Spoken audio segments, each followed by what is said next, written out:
Hello everyone, আরেকটা mini ব্লগে তোমাদেরকে সবাইকে স্বাগত জানাই। দেখো, আমার স্নান হয়ে গেছে। স্নান করা যে চুড়িদার পরে নিয়েছে, যে বৃষ্টি হচ্ছে তো প্রচণ্ড পরিমাণে, ঠান্ডা ঠান্ডা ওয়েদার রয়েছে। আমি এরকমটাই করি, যখন বৃষ্টি হয় ঠান্ডা ঠান্ডা ওয়েদার থাকে সেদিন বাড়িতে চুড়িদারই পরে নিই। আর এই দেখো, আমি ঠাকুর দর্শন করাচ্ছি। আমার কিন্তু পুজো কমপ্লিট হয়ে গেছে।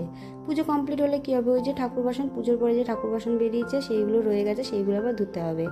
আর এইদিকে তো মনার গরমের ছুটি পড়ে গেছে। ও একদিকে টিভি দেখছে, আর টিভি দেখতে দেখতে স্কেটিং পড়ছে, স্কেটিং শু করবে বলে। আর দেখো আমার রান্নাঘরের অবস্থা। দোকানে রান্না করার পরে আমি সোজা চলে যাই স্নান করে ঠাকুর ঘরে, কারণ ওই যে স্নান করে ঠাকুর ঘরে যাওয়ার একটাই কারণ, আমি যেহেতু পুজো না দিয়ে কিছু খাই না, এর জন্য তাড়াতাড়ি করে পুজোটা দেওয়ার চেষ্টা করি।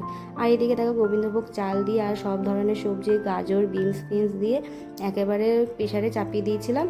ওইটাই সেদ্ধ করে নুন হলুদ দিয়ে ভালো করে একটু ফোড়ন দিয়েছিলাম, আর সেটাই আমি আর মনা এখন সকালবেলা টিফিন হিসেবে খেয়ে নিচ্ছি।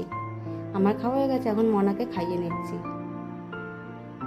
তারপর দেখো আমি ঘরের রান্না করছিলাম। আমি কিন্তু রান্না কিন্তু দুপুরে কমপ্লিট হয়ে গেছে। দিয়ে ডাল আর একটু ভেন্ডি পোস্ত করেছিলাম, ঝিঙে পোস্ত করেছিলাম, আর কালকে আলুর দম ছিল, সেটাই একটু জ্বালিয়ে নিচ্ছিলাম।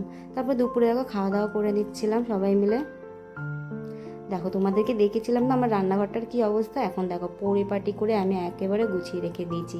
এটা আমার রান্নাঘর, যেখানটা আমি অর্ধেকের বেশি সময় এই রান্নাঘরটাতে কাটাই। সকাল থেকে রাত পর্যন্ত, মানে 24 ঘন্টার মধ্যে মানে 12-13 ঘন্টা মানে এখানেই কাটাই।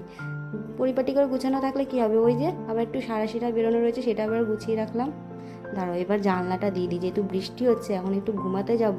যদি জানলা না দিই না, ওইদিকে উঠে দেখবো কি আমার গ্যাসটা ভিজে গেছে। বৃষ্টির ছাট এসে তখন গ্যাসটা না ভিজে যায়। আজকের ভিডিওটা এখানেই শেষ করছি। আবার আরেকটা ভিডিওতে তোমাদের সঙ্গে দেখা হবে খুব শীঘ্রই। চলো, টাটা।